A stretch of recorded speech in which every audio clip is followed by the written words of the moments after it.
Hello everyone, this is another episode of the Armpit Intellectual. Today, we talk about the nuclear question. What led for Pakistan to acquire this atomic bomb and where it was headed. So Zara, why have you picked this topic? An important part of Pakistan's history that is often painted under a nationalistic and celebratory lens, that is this acquiring of nuclear power and the atomic bomb. However, there is little celebratory about the possessing of nuclear power and I guess the false sense of power it provides the 9 nation states that procured a nuclear arsenal. Am I right? Yeah, Arsenal FC. Arsenal. What is arsenal backwards, and would you name your daughter that?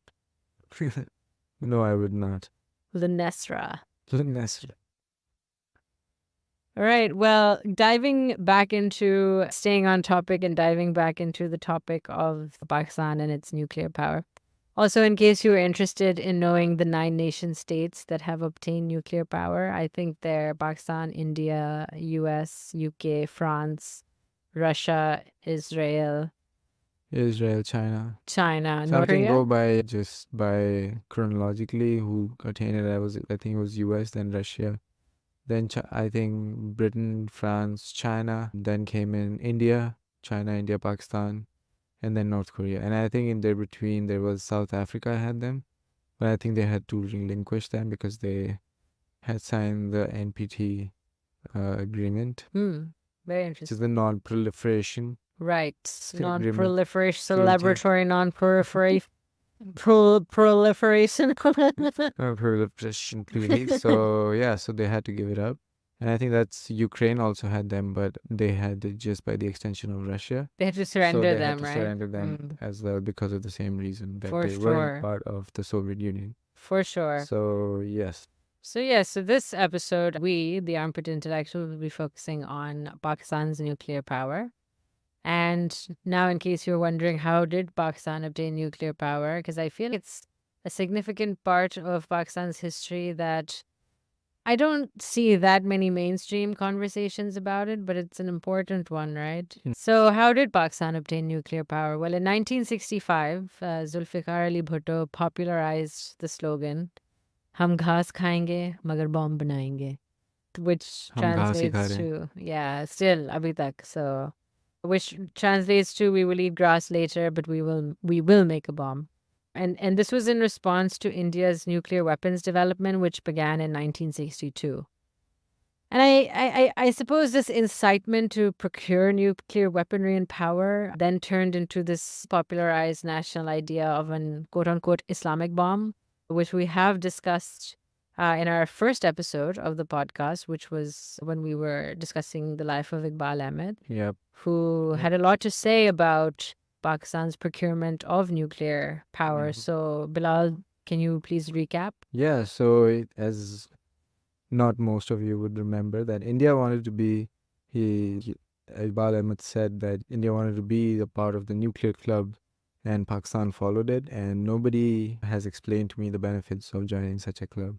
So he was, I think, referring to the earlier club that was already found, which was the big powers, US, Russia, China, France, Britain were part of already. And so India joined it, and he was just confused. What are the even useful reasons to join this club? He opposed the idea of arms race. India cannot afford to have an arms race with China, and Pakistan cannot afford to have an arms race with India. So we see they are competing head to head with 164 to 170 nuclear heads respectively. Depending on when this was written, I think it's now increased that India now has more weapons, but I think we should see how true that is. The destruction that this could bring in South Asia and all of the world is beyond imagination. Gauri versus Prithvi missiles, based on the misunderstood history of Gauri versus Prithvi, which was not a Muslim, versus a Hindu battle but a land battle. Gauri had killed other Muslim rulers during his conquest of land. It was territorial.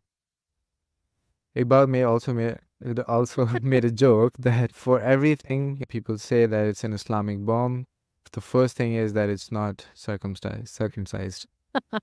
So yeah, we do go into more detail about this stuff that Bilal just talked about in our first episode, the Right. life of Iqbal Ahmed. Exactly, yeah.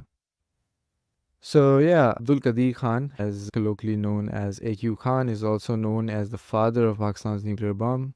Khan was mired in controversy that began even before he returned to Pakistan from the Netherlands in the 1970s, where he had worked at a nuclear research facility.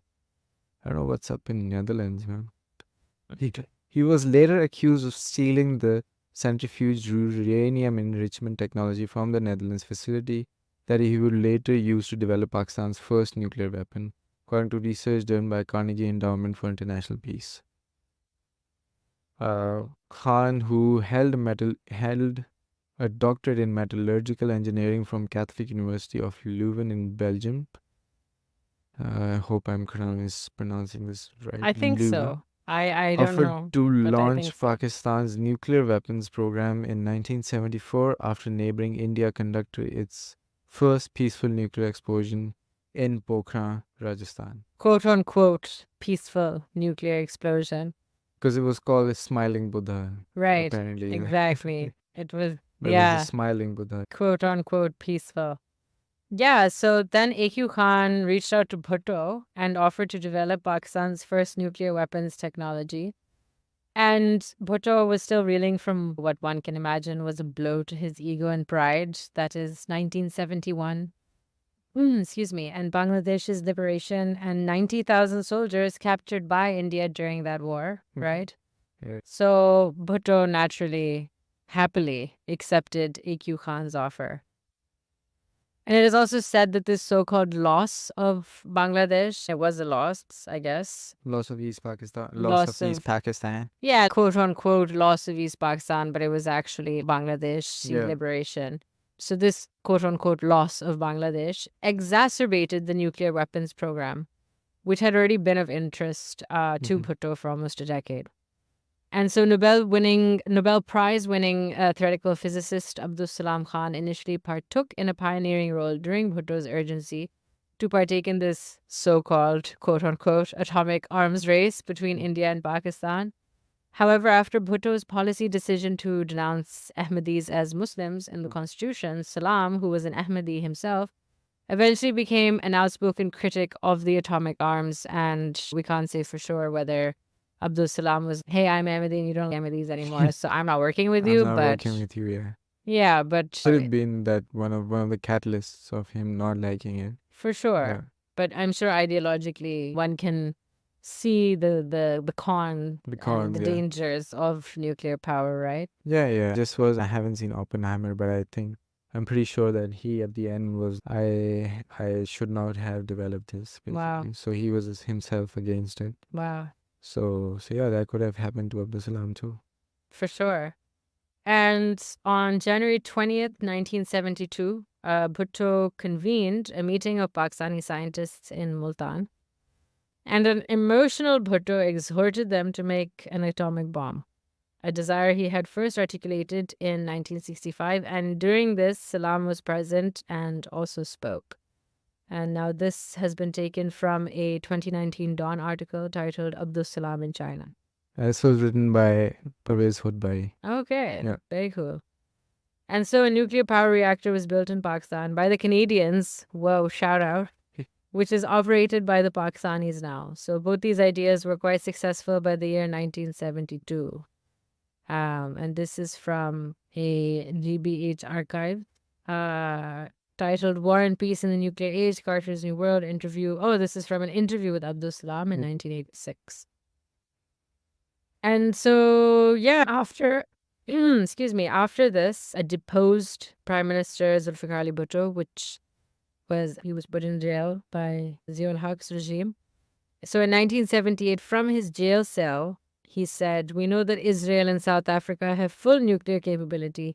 A Christian, Jewish, and Hindu civilization have this capability. The Islamic civilization is without it, but the situation is about to change." And I guess that can be related to what Iqbal Ahmed said about the bomb not being circumcised or the missile not being circumcised. So, Yeah, maybe. yeah. I just want to add that I think I missed Israel at the Mm-hmm. beginning, No, adding in the thing. we Did we mentioned, mention Israel? yeah. Okay, that's cool. So, yeah, so moving on from Bhutto and his jail cell, Bhutto's control of the nuclear plan was short lived as he was hanged. So, a year after he said that quote. In 1979 by General Ziaul Haq, and then the military took control of the nuclear program, and it continues and remains under military control today, despite Pakistan returning to a civilian government. There's a very quiet martial regime, as we've discussed Right. in our episode 2. Yeah, the hybrid regime. Yes, exactly, the hybrid regime. So, Right. Bilal, so we know what, of course, Zulfiqar Ali Bhutto's fate was. Now, what was A.Q. Khan's fate? Yeah, so Khan was accused by the US of trading nuclear secrets to neighboring Iran and to North Korea in 1990s after Washington sanctioned Pakistan for its nuclear weapons program. I'm pretty sure it was Bush at the time, and Musharraf had gone to Washington where he presented a top secret. This is just something that I learned from from online somewhere as a YouTube video actually.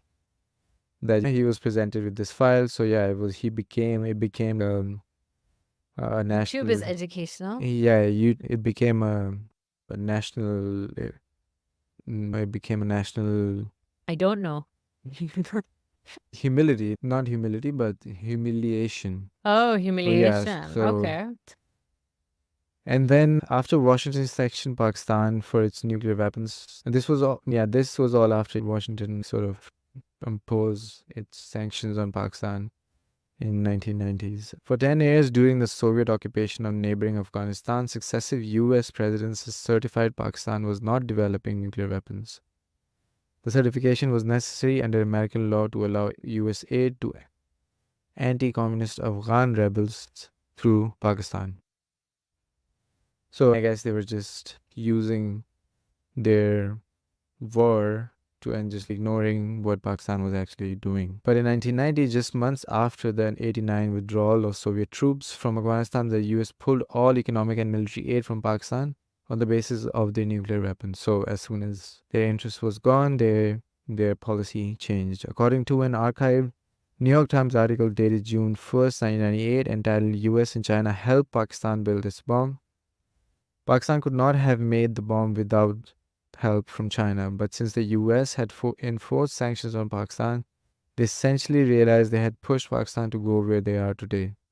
And a CIA officer spoke about how he feared Pakistan could become destabilized due to this newfound power.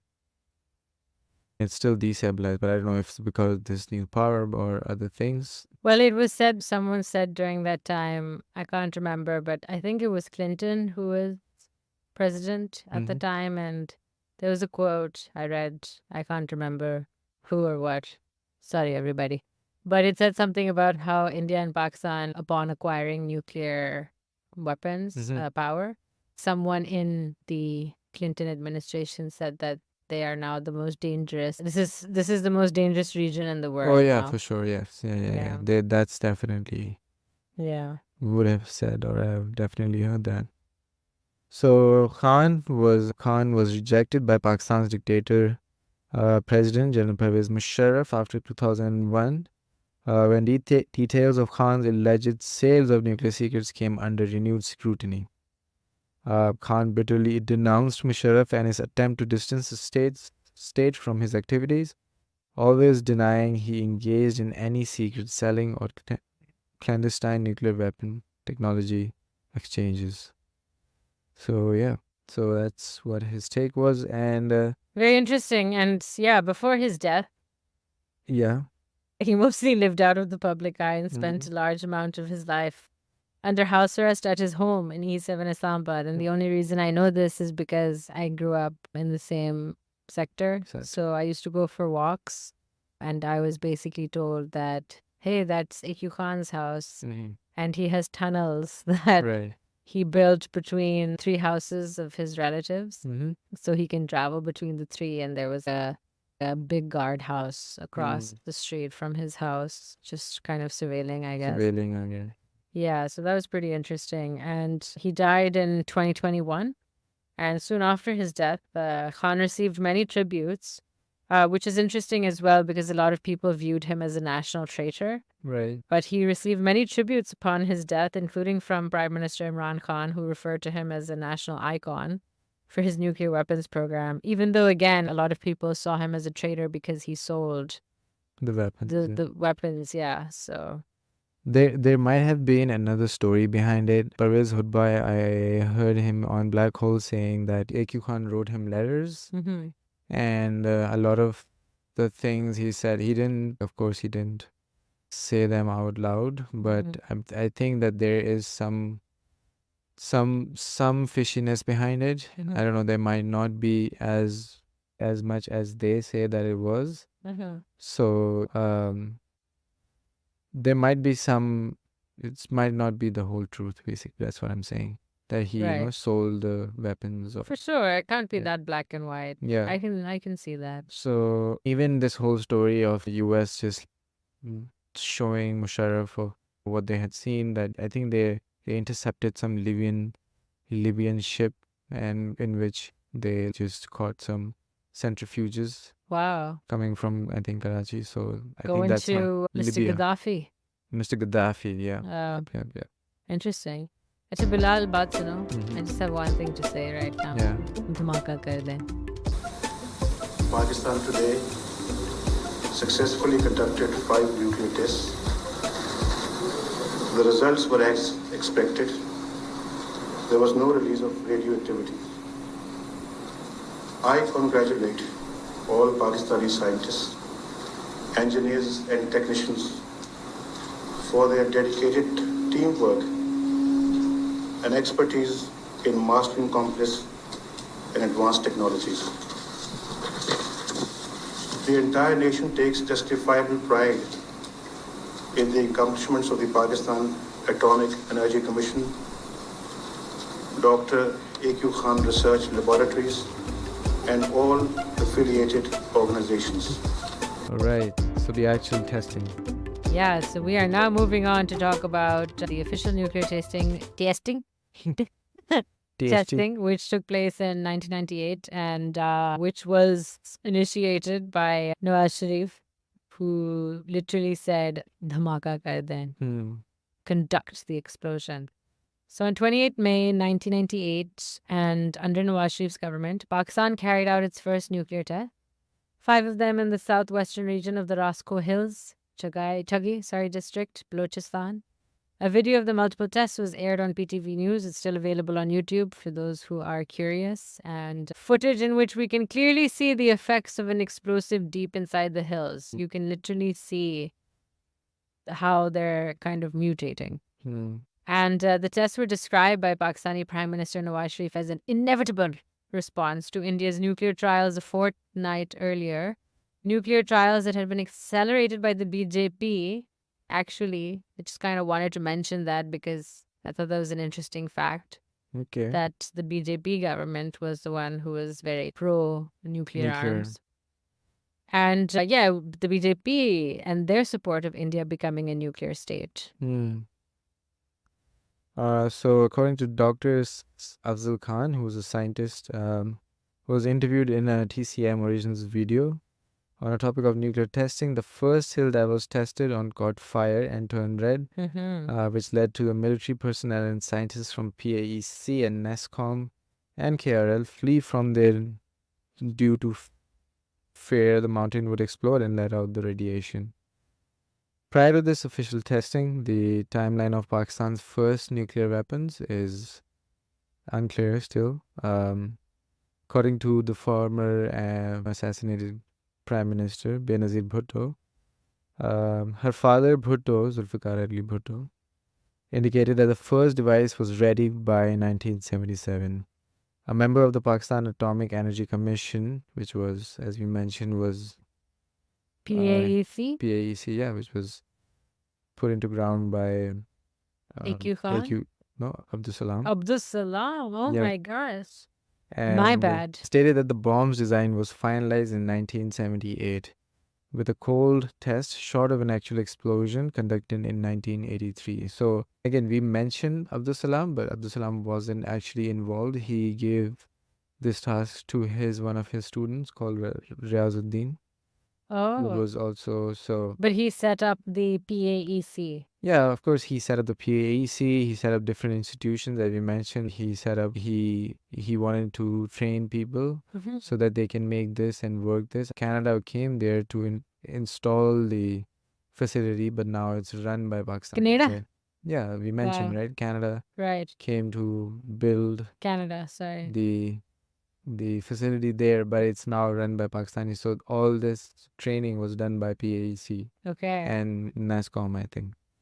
So NESCOM? What does NESCOM stand for? I'm not really sure what scans out. You can look at it, but Okay. so this was sort of he was the one who put in the roots of institutions who were training people to work on these very sensitive facilities. Interesting. And to add a little bit more interesting content to this section that I find is a little dry, we just thought that we would provide you with an idea of the kinds of reaction that this nuclear testing brought. And since Bilal, you and I were both 4 years old at the time, so we found this archived. Excuse me, BBC News article that shares some of the reactions from the 1988 testing day. So, Fasi from the UK said Pakistan had no other choice but to test its own atomic weapons because India was threatening Pakistan. The leaders were yelling every sort of abuse against Pakistan, and as soon as Pakistan had tested its weapons, they all of a sudden changed their tones. Shame on them. Ijaz in Pakistan says, I was in Hong Kong and I came to know when I was traveling in a ferry from HK to Kulon. One of the guys working in the company told me what Pakistan had done. It was a mixed emotion, not sad nor happy, because I knew Pakistan had no choice but to follow India's lead. Bjorn Larson from Sweden, said if there was any fury at all, it came from a hypocritical West who did not want Muslims to progress. Wow, bye. Thank you, white savior. I will touch you, Bjorn Larson. Bilal Ali Siddiqui from Pakistan. The day nuclear tests were performed by Pakistan, the tone of Indian leaders changed from aggressive warmongers to one of diplomacy. Even though I'm not in favor of Pakistan being a nuclear power, this step was inevitable and was forced upon us. I don't think we should ever regret that decision, as it was our only choice. From one Bilal to another. To another. Siddiqui sir. So after these testimonies by people, we should get into and also all this hype about Pakistan getting into the bomb, Pakistan getting the bomb, Pakistan, India getting the bomb, what happened after the bombs that happened in Chagai, that occurred Chagai Rasco, that's particularly called Rasco Hills, had a atmospheric radiation, of course, which in turn led to cancer cases, skin diseases, liver disease, and thalassemia. Right. And so these are the claims, right, that have been made since Yeah. 1998. Since 1998, yes, of course. In an article on The Diplomat titled The Fallout from Pakistan's Nuclear Tests, journalist Shah Mir Baloch writes, shortly before the 98 tests, the Pakistani government announced that it had chosen a deserted area in Chagai district to conduct them. But in 2014, master's thesis titled Impacts of Nuclear Test on Chagai, Abdul Razik reveals that the area was actually a village and was not deserted. He writes that the blast took place on one mountain in Rasco mountain range, Kohe, which is called Kohe Kamran. Kamran. In the village of Chatar in Chagai district. I hope. Chatar, I think. While the government claimed that there were only 10,000 households near to the sites who were shifted to 10 households. Right. Sorry. I was going to say 10,000. That's a lot. Yeah. Uh, 10, 10 10 households. households. 10, okay. But as Razik reported that there were many more households near the site. And the government, sorry, I just wanted to add, the government had also added that these 10 households were purportedly, allegedly shifted to a safer place. Right. So Razik was reporting. What else did he say? Yeah, so he said that these many households, there were actually other many households. It was just 10, and Right. even if the tests were conducted 1 kilometer from the 10 households, the government says were moved, it would not have kept them safe. And of course, if the radiation is going as far as we know where it can go for, we see what happened in the radiation that in Ukraine. We've seen Right. the doctor in Chernobyl. Hiroshima, Nagasaki, I for mean, sure. Nagasaki was an I mean, explosion, but just No, that was very different. Yeah, Yeah. obviously. And that was also above ground. This nuclear Yeah. test in Chagai was underground. Yeah. underground. Yeah. Although there are some claims, not claims of after research, you are seeing that it was allowed because it was more safe before Right. before very early when US and the Russia and China already had the bomb. I think there was already the club was formed and they had these rules down, but then of course then they changed it to just underground Right. testing. And so further in this article written by Shamir Baloch, when he's discussing more details from Razik's thesis, Razik had written that 4,000 people were affected by the blasts, not the 10 households that the government had claimed, you said, Bilal. And even the government did not facilitate the people who were displaced and dislocated. Okay. And Razik's thesis documents the enduring health impacts of residual radiation from the Chagai blasts, including cancers, lung, liver, blood, skin diseases, and serious neurological and newborn health effects. The tests also severely affected the environment, which makes sense. Thalassemia and hepatitis cases have risen significantly, contributing to increased mental illness among locals. Razik's research highlights widespread hepatitis in Chagai and notes a disturbingly high incidence of cancer-related deaths in districts near the Raskol Mountains. Thalassemia, a major concern, affects many patients without a family history, emphasizing the region's healthcare challenges. And Rafiq, someone else that was mentioned in this thesis, his personal account underscores the ongoing struggle to provide rare blood types O negative, essential for treating conditions thalassemia. And if I remember correctly, the article had stated something about 2 young children who were cancer patients, Rafiq's cancer patients, and I think Rafiq was a social worker. I'm sorry, I'm not remembering exactly, but these 2 children had cancer when nobody else in the older generations had had this type of cancer. Right. So people in Newer Chagai kind. are linking it to the nuclear testing.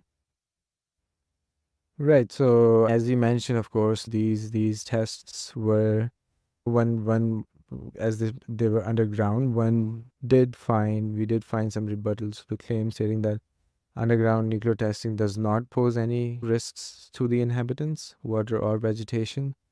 Apparently, because Chagai does not have water reserves nor any vegetation, as it is an arid and rugged region. So this was sort of, although it Right. was sort of that kind of region which was without vegetation, it's still we saw. Yeah, for sure. And that's fine. That's definitely one side of the story. However, everywhere else that there's been nuclear testing, inhabitants of the local area or its closest residents or neighbors have complained of similar issues. And I feel like maybe these rebuttals are linked to some kind of, I'm not trying to say it's a government conspiracy or whatever, but I don't know. It's just even if it's deep underground, you're still releasing radiation, right? You're still releasing this very potent nuclear energy. And if you look at the video on PTV, of the PTV footage of the testing, you can literally see how the hill is being consumed. The hills are being consumed by Right. this, radiation. And so alarmingly high rates of cancer when they had not existed prior to nuclear testing in different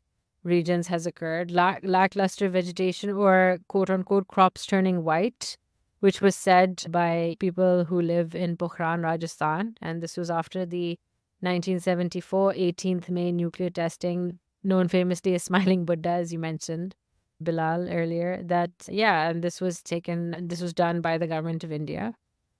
And it is possible that the government of Pakistan has been gaslighting the Baloch folks of Chagai district for the past 26 years, right? Are these so-called atomic-related chronic illnesses and terminal diseases just another pawn in India's game of Pakistani propaganda? There have also been claims that this is just Indian propaganda, but why is it that India's own citizens are also complaining of the same thing, right? Same Is that thing, yeah. Pakistani propaganda? Yeah. And so the consensus is mixed, and it would be important to send a research team to the area. I think this is just my personal opinion and the opinion of, I'm sure, many people in Chagai district as well.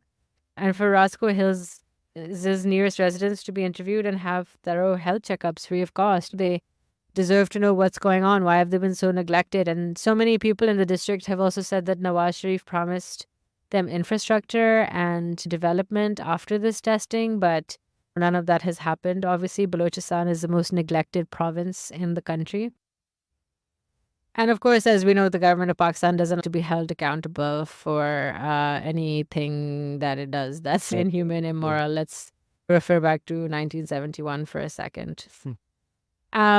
And another risk that is posed by nuclear testing is that of seismic shifts and activities. And this, of course, is such a heavy impact, right, on the ground, the earth, the core, near the earth's core or whatever, right, depending on how deep they're going. Yeah. And this can result in tectonic plate shifts and earthquakes. And Chagai district is already a highly earthquake prone. Balochistan is a highly earthquake prone region. Not even Balochistan, Pakistan is a highly earthquake prone region and a part of the world that naturally sits on the edges of two plates. Right. So yeah, so the whole thing without the government just taking care, according to them, they might have taken the best care of selecting what place they are. But you cannot ignore the radiation fallout that does happen. We might have not done enough justice to the topic by mentioning other places as well, but I'm pretty sure that whenever these tests have taken place in places, they might have had remaining radiation. What is the ideological, depressing, and the disappointing thing is that on 28 May 1998, the day is referred to as Yom Takbir, or the Day of Goodness, and is actually still celebrated by man for creation of what they believe to be a for Muslims, an Islamic bomb to protect the nation state from its terrorizing and tyrannical neighbor India. The Baloch people, however, refer to this date as a black day for their history because of the intense violation that occurred on their indigenous land, even though many Baloch activists and politicians protested against their testing. An example is the 3 male hijackers who hijacked a plane just 4 days before the testing. All of them were hanged 17 years later. Dawn explained their motives in a report in a May 25, 98 report. The hijackers, were opposed to any nuclear test in their native Balochistan province following the recent Indian blasts, official sources said. So, you can see that people were not endorsing the idea of having using their land as the Testing testing ground. ground for something that's gonna impact their lives and their kids' lives, maybe. Yeah, in for the future. sure. Yeah. It's kind of a violation, right? It is a violation. It's not kind of, it's definitely a violation. And especially because the center, right? Punjab is always doing whatever they want, and the other provinces, KP, Balochistan.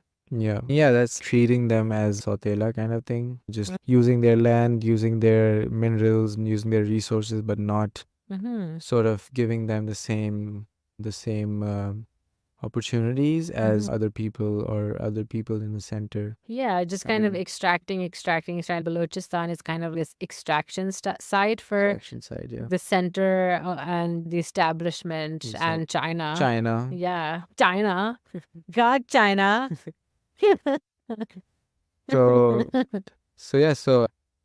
So which is Gavadir. So that Right. brings us to what's happening right now. So in contrast to India, Pakistan does not adhere to a no first use policy regarding its nuclear arsenal. Wow, that's terrifying. Yeah. So, but following the 98 tests, Prime Minister Sharif stated that Pakistan's nuclear capability served national self-defense interests to deter both nuclear and conventional aggression. So they were making this. I think we mentioned about Asghar Khan before. He had mentioned that even though Pakistan made these bombs because they had a threat from India, they were not. Right.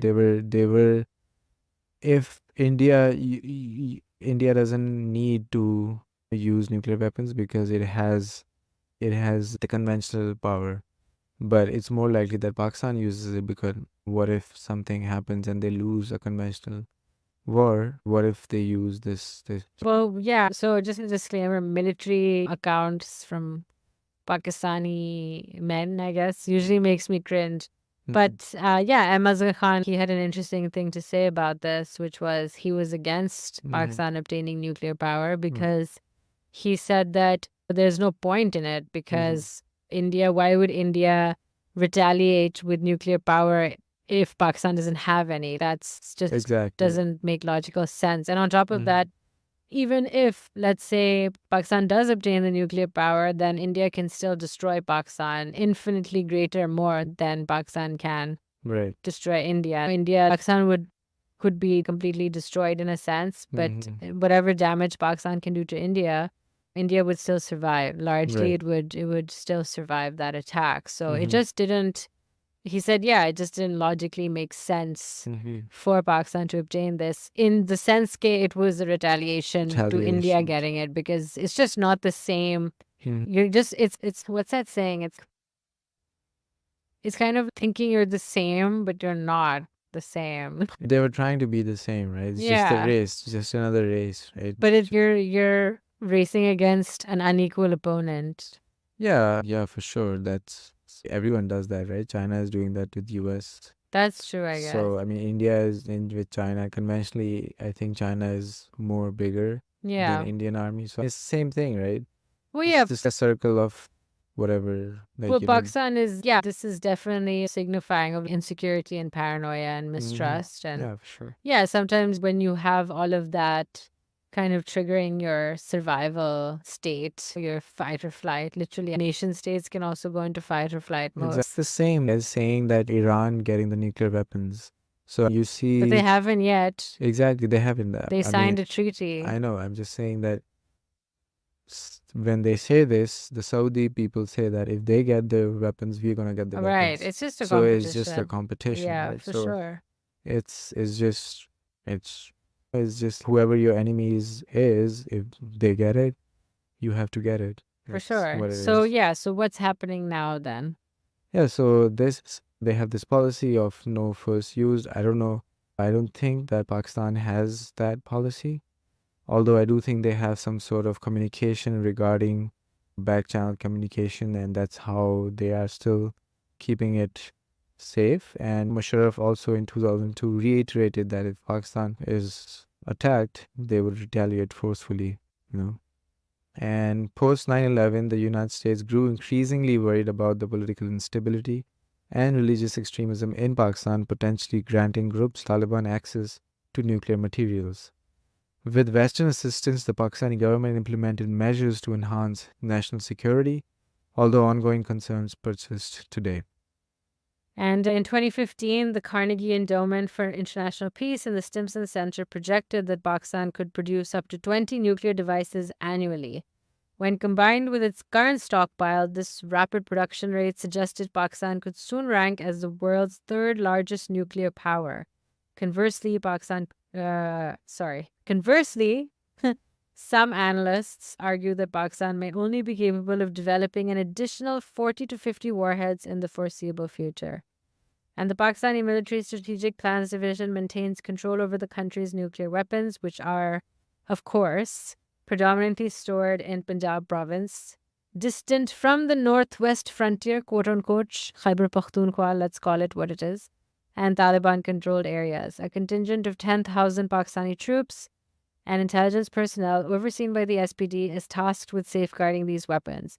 Pakistan asserts that its nuclear arsenal remains secure, emphasizing that the weapons are armed only with the correct codes at the final moment, thereby preventing any potential rogue nuke scenarios.